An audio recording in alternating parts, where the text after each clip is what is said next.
The wedding blanket slipped from her trembling shoulders as every eye in the Apache village fixed on the strange gift resting in Apache's hands.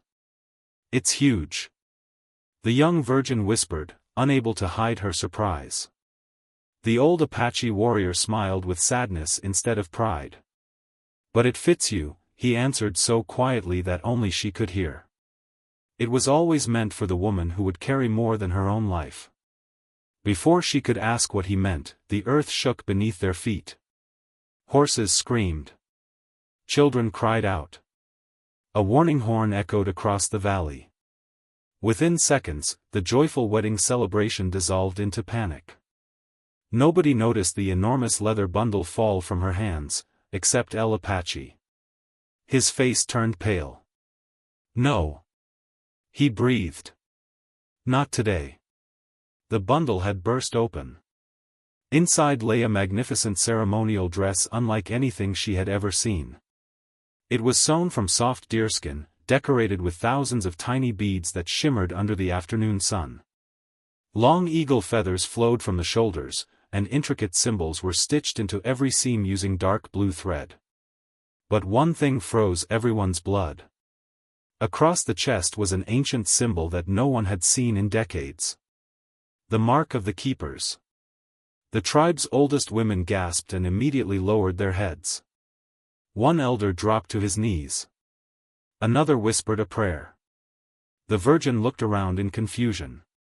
"What does this mean?" No one answered. Instead, every face turned toward Apache. His weathered eyes filled with regret. "There is no more time to hide the truth." Another horn sounded from the northern ridge. This one was closer. Much closer. Smoke began rising beyond the pine trees. Scouts raced into the village, their horses covered in sweat. "They're coming." "Who?" someone shouted.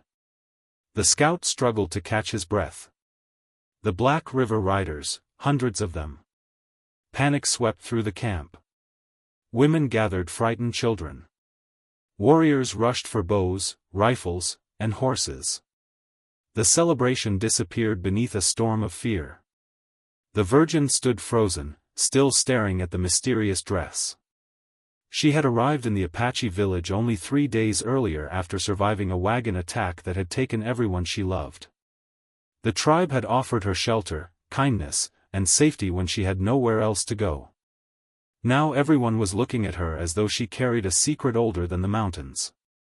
Apache stepped closer and gently lifted the ceremonial dress. His hands trembled. "You don't understand yet," he said.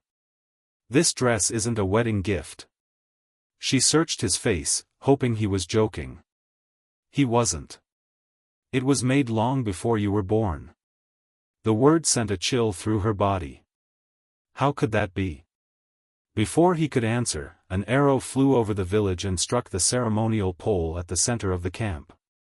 Silence swallowed every sound. Tied to the arrow was a strip of black cloth. Apache recognized it instantly. His expression hardened. He slowly drew the hunting knife from his belt and turned toward the virgin. When he finally spoke, his voice carried the weight of a promise made decades ago. "They haven't come for our land." He looked directly into her frightened eyes. "They've come for you."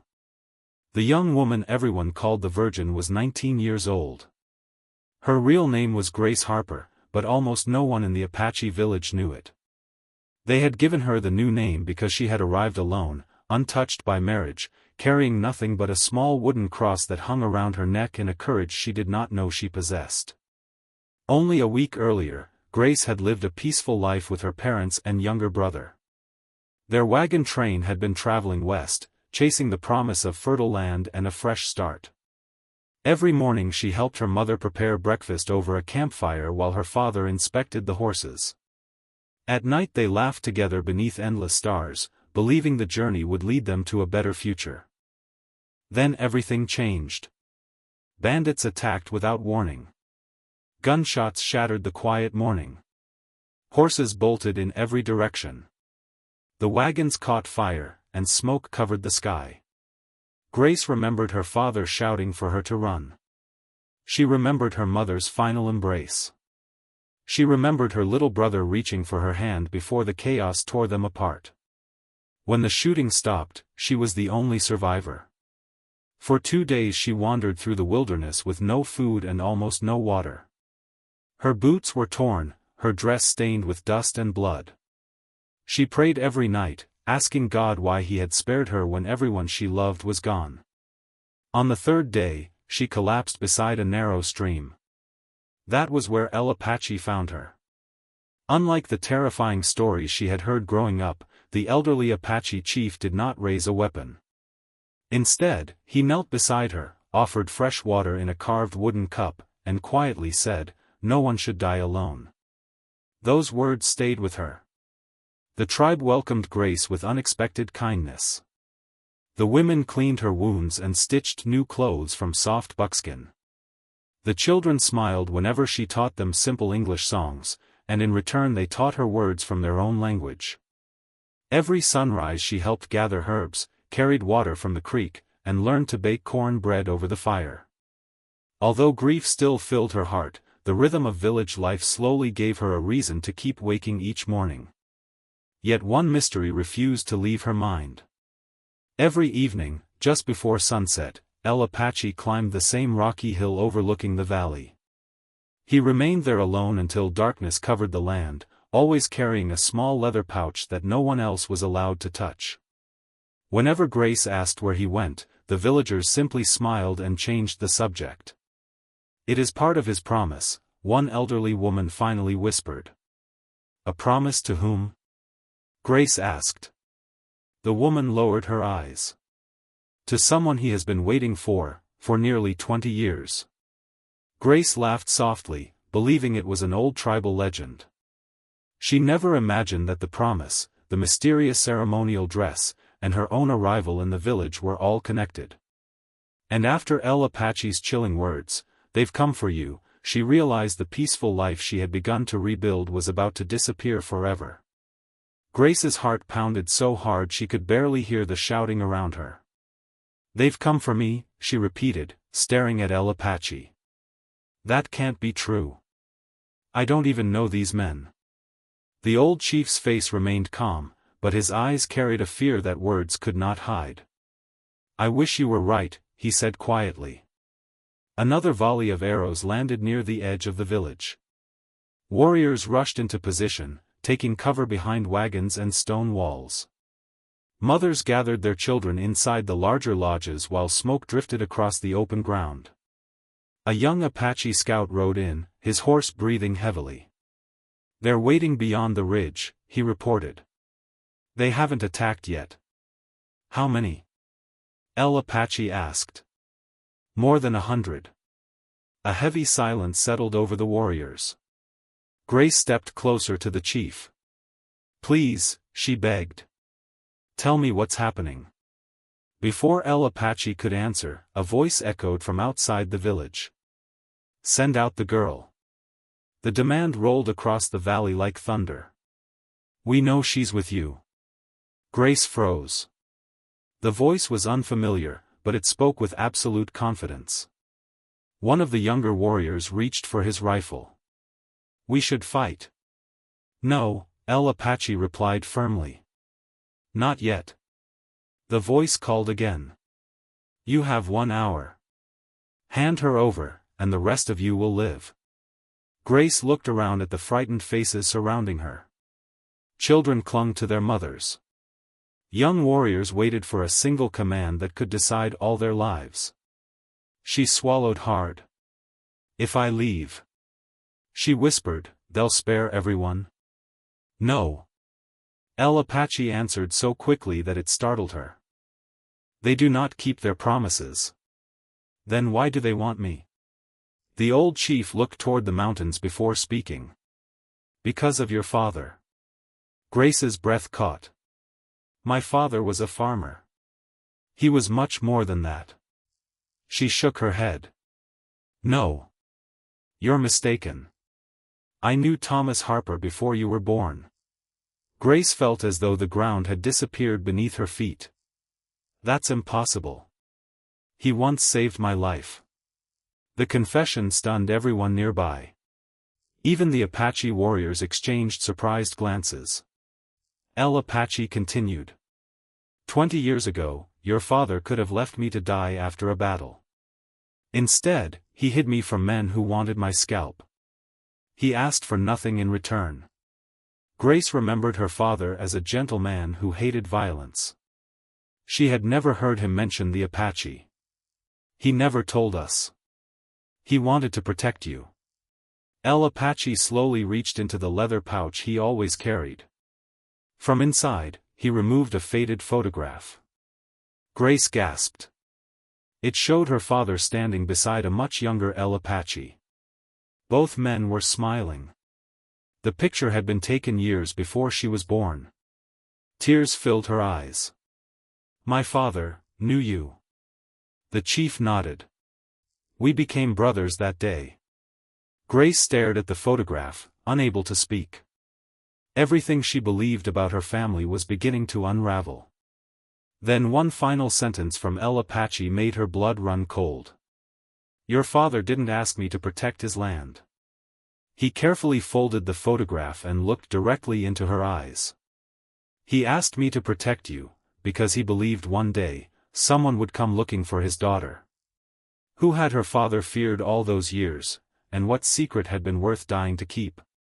Grace could barely steady her hands as El Apache returned the old photograph to the leather pouch. The image of her father standing beside the Apache chief refused to leave her mind.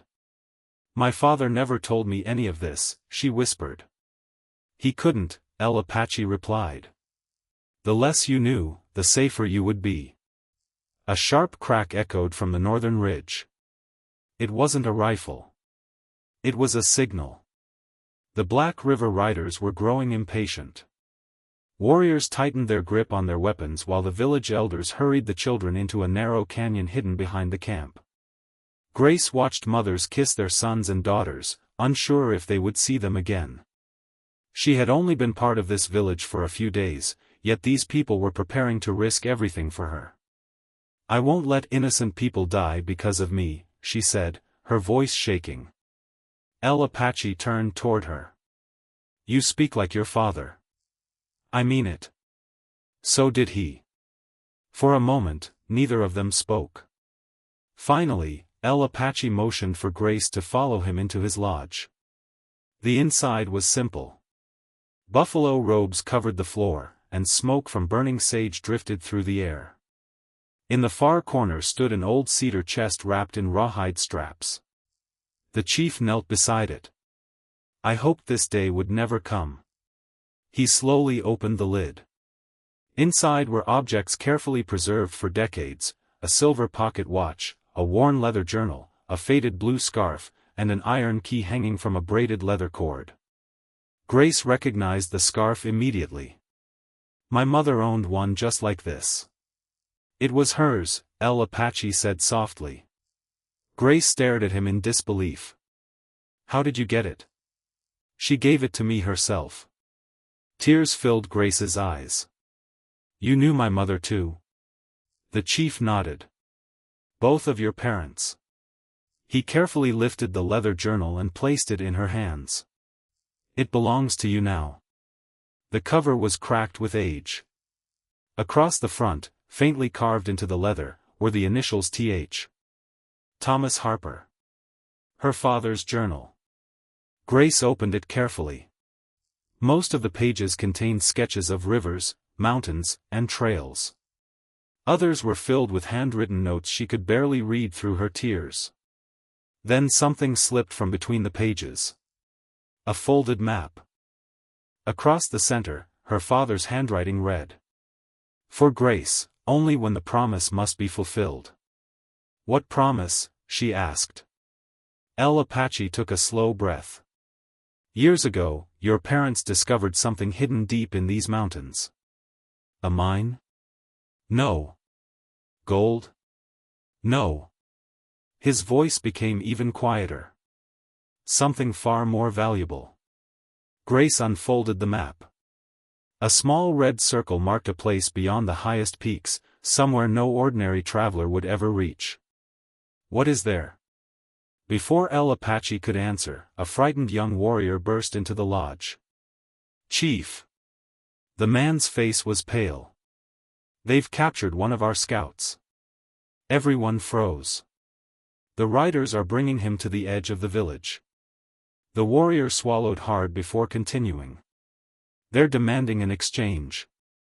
Grace already knew the answer before she asked. An exchange, for me? The warrior slowly nodded. Outside, a loud voice thundered across the valley once again. You have 30 minutes. Grace clutched her father's journal against her chest. The map, the mysterious key, the old promise, and the attack were no longer separate pieces of a puzzle. They were all connected. And somewhere in the mountains, hidden beyond the red circle on her father's map, waited a secret powerful enough to make ruthless men threaten an entire village just to capture one frightened young woman. The scout was forced to his knees at the edge of the valley, his hands tied behind his back. A bruise darkened one side of his face, but he refused to lower his head. Across the open ground stood the leader of the Black River Riders.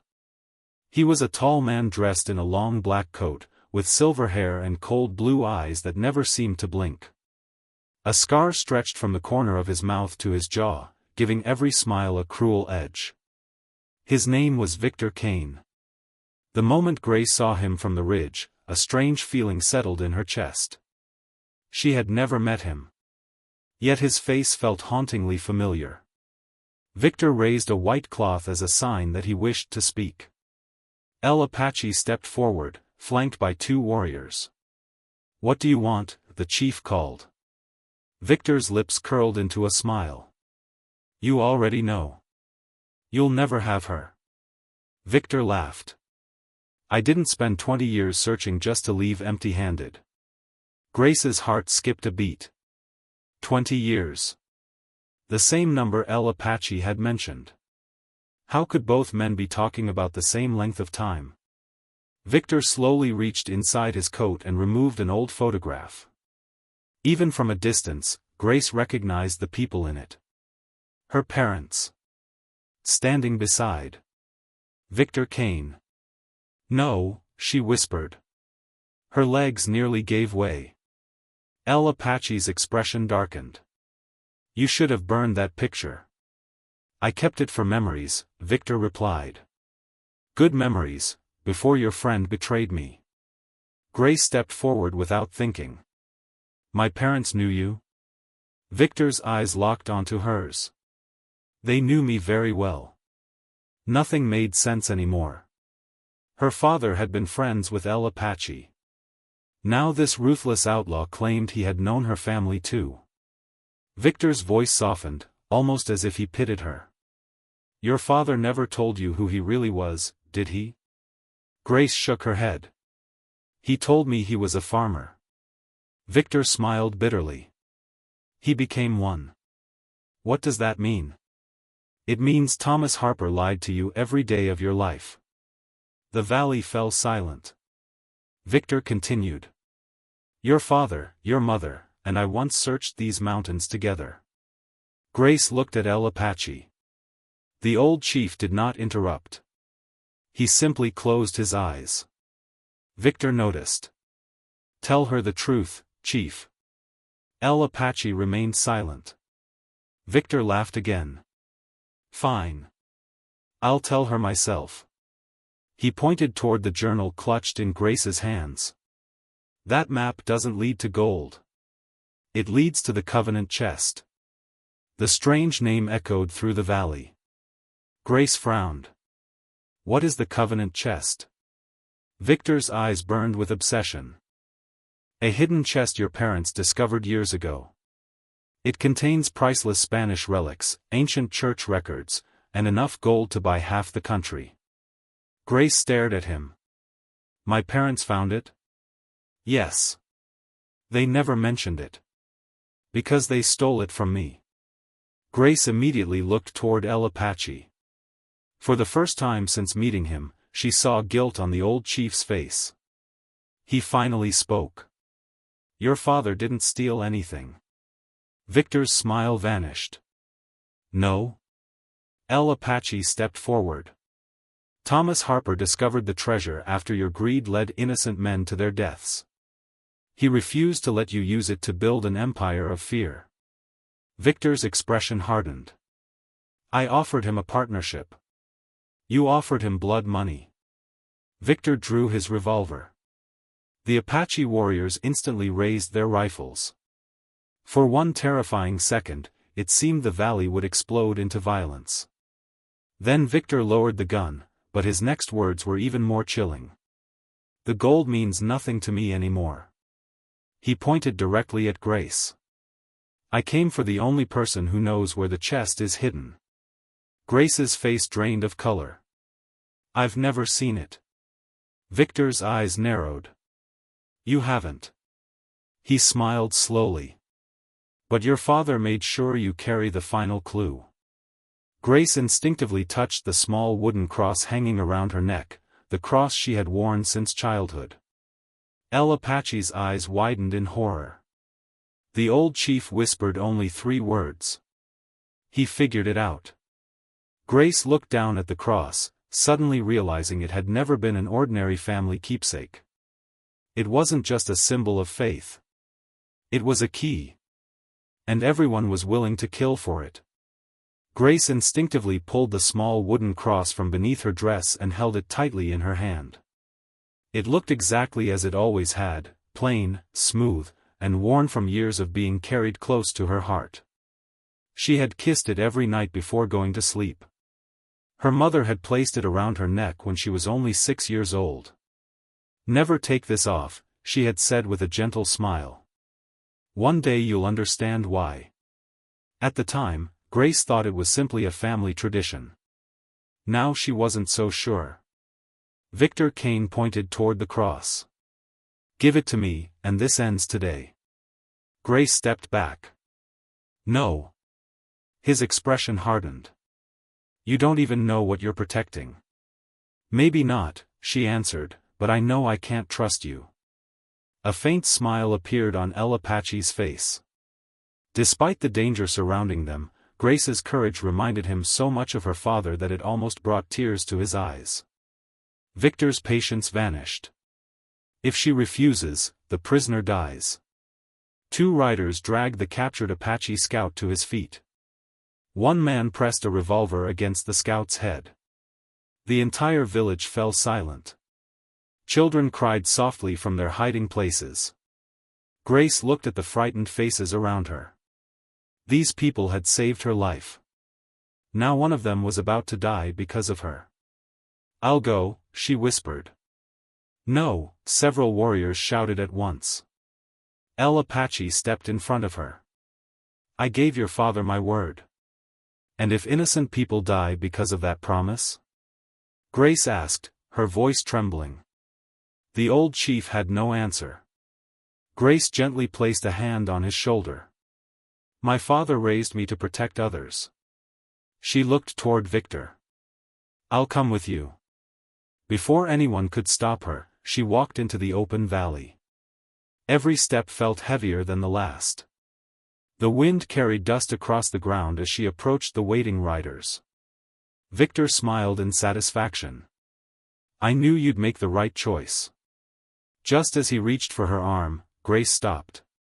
First, release the scout. Victor studied her for a long moment. Then, with a careless wave of his hand, he ordered his men to cut the prisoner's ropes. The wounded scout stumbled back toward the village. Grace let out a slow breath. The promise had been honored. At least for the moment. Victor mounted his horse and motioned for 2 riders to place Grace on another. As they turned toward the mountains, El Apache called out. Grace. She looked back. The old chief raised his hand in farewell. Then, in the Apache language, he spoke words only the village elders understood. Their faces turned pale. One by one, they bowed their heads. Grace didn't know what he had said. She only saw the sorrow in their eyes. The journey into the mountains lasted until nightfall. The riders finally stopped at an abandoned Spanish mission hidden among towering cliffs. The ancient stone walls were cracked with age, and a weathered bell hung silently above the entrance. Victor led Grace inside. Candles illuminated faded murals of saints and angels. In the center of the chapel stood a massive stone altar. "This," Victor said quietly, "is where your parents made their greatest mistake." He pointed to a cross-shaped opening carved into the altar. It was exactly the same size as the wooden cross around Grace's neck. Her heart began to race. With trembling fingers, she held the cross near the opening, but before she could decide what to do, a deep voice echoed from the darkness behind them. "Don't put it in." Everyone spun around. Emerging from the shadows was an elderly priest with silver hair, a weathered face, and determined eyes. He held an old rifle steady in his hands. Then he looked directly at Grace and said something that changed everything once again. "I baptized you as a baby. And your parents died to make sure this place was never opened." Grace stared at the elderly priest in disbelief. "You baptized me?" she asked, her voice barely above a whisper. The old man nodded, never lowering the rifle. "My name is Father Miguel." Victor Kane laughed. "So the old guardian is still alive." "I stayed because someone had to," Father Miguel replied. The riders slowly surrounded the priest, but he didn't flinch. His eyes remained fixed on Grace. "Your parents trusted me with the truth." Grace's heart raced. "Please, tell me who they really were." Father Miguel took a slow breath. "They were ordinary people with extraordinary courage." He glanced at Victor. "Years ago, your parents joined an expedition searching for Spanish relics hidden in these mountains. Victor Kane was their leader. At first, they believed they were preserving history." Victor smiled coldly. "They believed exactly what I wanted them to believe." Father Miguel continued. "When they discovered the Covenant chest, they realized Victor never intended to place those sacred treasures in a museum. He planned to sell everything to wealthy collectors across the world." Grace remembered Victor's obsession. The gold had never been enough. Power was. "My parents tried to stop him?" "Yes." Father Miguel nodded. "They escaped with the only key capable of opening the altar." Grace looked down at the wooden cross hanging around her neck. "My mother gave me the key. So Victor could never find it." Victor's expression darkened. "They ruined everything I built." "No," Father Miguel answered calmly. "They stopped what you wanted to become." For a brief moment, silence filled the ancient chapel. Then Victor slowly drew his revolver. "I've waited 20 years." He pointed the weapon directly at Father Miguel. "I'm done waiting." Before he could fire, El Apache's voice echoed through the mission. "You'll have to go through me first." Everyone turned. The old chief stood in the broken doorway with nearly 50 Apache warriors behind him. They had followed the riders through hidden mountain trails known only to their tribe. Grace's eyes filled with tears. "You came." El Apache smiled. "I promised your father I never would leave you." Victor cursed under his breath. "I should have killed you years ago." "You tried." The riders raised their rifles. Apache warriors drew their bows. The air became painfully still. One careless move would start a battle inside the centuries-old chapel. Victor suddenly grabbed Grace, pulling her against him. His revolver pressed against her temple. "No one moves." The warriors froze. Grace closed her eyes, trying to remain calm. Victor backed toward the stone altar. "If I can't have the treasure." His finger tightened on the trigger. "No one will." At that instant, a young rider stepped forward. "Boss." Victor didn't look at him. "What?" The young man slowly lowered his rifle. "I can't do this anymore." Another rider followed. Then another. One after another, nearly half of Victor's men dropped their weapons onto the stone floor. Victor stared at them in disbelief. "What are you doing?" The youngest rider swallowed hard. "We joined you for treasure." He looked at Grace, then at the frightened faces of the Apache children waiting outside the chapel. "We didn't join you to murder innocent people." Victor's face twisted with rage. "You traitors!" In his fury, he pulled the trigger. The gunshot exploded through the chapel. Grace screamed. El Apache lunged forward. For one terrifying heartbeat, no one knew who had been struck by the bullet. The sound of the gunshot echoed through the stone chapel, then faded into a terrifying silence. Grace opened her eyes. For a heartbeat, she thought she had been shot. Then she saw El Apache. The old chief stood between her and Victor Kane, his shoulders still square, his eyes locked on his enemy. A dark stain slowly spread across the left side of his buckskin shirt. He had taken the bullet. "Chief!" several Apache warriors cried. Grace rushed to him as his knees began to weaken. "Why?" she sobbed, trying to hold him upright. El Apache managed a faint smile. "Because I made your father a promise." Victor stared at the wounded chief, shocked that the old warrior had willingly stepped into the bullet's path. Before he could fire again, Father Miguel raised his rifle. "Drop the gun, Victor." Victor ignored him. Instead, he reached for Grace's wooden cross. Grace pulled away, but the leather cord snapped. The cross fell to the stone floor and slid across the chapel until it stopped beside the ancient altar. Everyone watched in silence. The cross struck the carved opening. A soft click echoed through the room. The altar began to tremble. Dust fell from the ceiling as hidden gears, untouched for centuries, slowly came to life. "No!"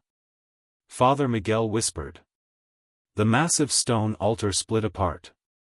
A narrow staircase appeared beneath it, leading into darkness. Victor's eyes burned with triumph. "I knew it." Without another word, he shoved past everyone and raced down the staircase. "Stop him!" Father Miguel shouted. Grace looked at El Apache. The chief was growing weaker, but he gently squeezed her hand. "Finish what your parents started." She nodded through her tears. Together with Father Miguel and several Apache warriors, Grace hurried down the ancient stairs. At the bottom lay a hidden chamber unlike anything she had ever imagined. Rows of wooden chests lined the walls. Ancient Spanish banners, silver crosses, handwritten journals, and beautifully crafted artifacts rested untouched beneath a layer of dust. In the center stood the covenant chest. It was covered in gold and engraved with symbols of faith, peace, and sacrifice. Victor reached it first. His hands trembled as he forced the heavy lid open. Instead of piles of gold, he found carefully wrapped documents, sacred relics, and a single sealed letter. His face twisted with confusion. "Where's the treasure?" Father Miguel stepped forward. "This is the real treasure." Victor tore open another compartment, searching desperately for coins or jewels. There were only historical records, documents proving the identities of forgotten settlers, peace agreements between tribes and missionaries, and priceless artifacts that belonged to history, not to any one man. "There has to be gold," Victor shouted. "There isn't," Father Miguel replied. "Your greed blinded you." Victor's breathing became wild. He had destroyed lives, hunted innocent people, and spent 20 years chasing a fortune that had never existed. In blind rage, he lifted his revolver toward Grace one final time. "You ruined everything." Before he could fire, the young rider who had refused to kill innocent people stepped in front of Grace. "Enough." Victor hesitated. That single moment was all the Apache warriors needed. They rushed forward, disarmed him, and forced him to the ground. His revolver slid across the chamber floor. The hunt was over. Grace fell to her knees beside the covenant chest. She opened the sealed letter. Across the front, written in her father's familiar handwriting, were the words. To my beloved daughter, if you are reading this, then courage has brought you farther than I ever wished it would. Grace's hands trembled as she unfolded her father's letter. Tears blurred the ink, but she gently wiped her eyes and began to read. My dearest Grace. If this letter has reached you, then I am no longer beside you. I prayed every day that you would never have to carry the burden I carried. But if you are reading these words, it means you have already shown the courage your mother and I always saw in you. We did not hide this place because of gold. We hid it because history belongs to everyone, not to those who would sell it for power. The covenant chest holds the truth of peace between people who were taught to hate each other.